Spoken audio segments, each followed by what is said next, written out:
Well, for me, firstly to start with, one similarity that I do share with Anurag is my introduction to him was through Pyasa.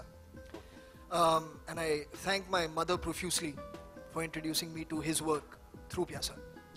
I think what really sustains in his work is his relevance, even today, in terms of his subject material, his social conscience, things that he spoke about that affected him obviously very deeply, that were happening around him, are still relevant even today.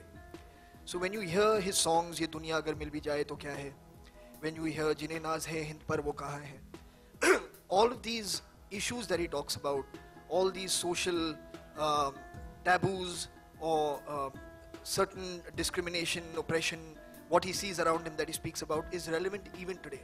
Actually, Anurag and Farhan have mostly said what any filmmaker would say. I mean, when asked about what is it that makes Guru Dutt relevant even today, so I mean, I won't just repeat, I completely agree with the essence of what they're saying, and certain things like those moments stay with you, that those beams stay with you, the people stay with you, the music stays with you like nothing else, and the complete union of the music with the visual stays with you. See, to me, like I said before, and I will say in a nutshell, to me, Guru Dutt's films and Guru Dutt's personality go hand in hand.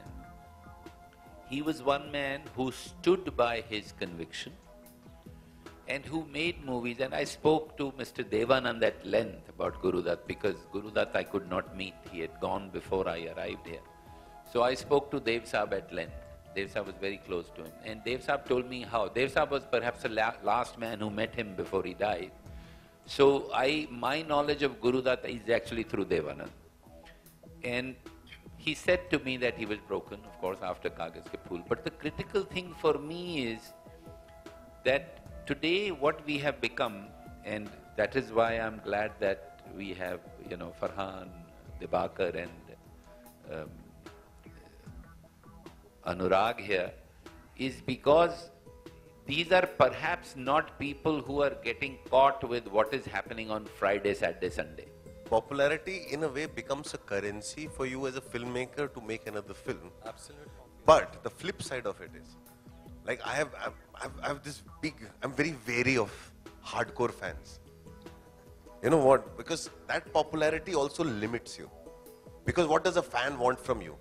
He wants you to repeat the same experience for him again and again.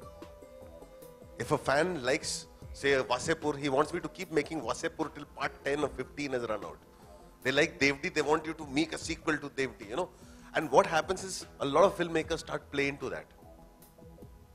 So fans, I'm very wary of fans because, they limit you and then everything becomes a formula and you never realize it because it happens so subconsciously and you start repeating yourself. I'm very wary of that kind of a hardcore popularity. But yes, popularity also becomes currency for your longevity. I've never made a blockbuster in my life, but I think, more prolific than most filmmakers. I'm allowed to make a film every year, and I make one film every year.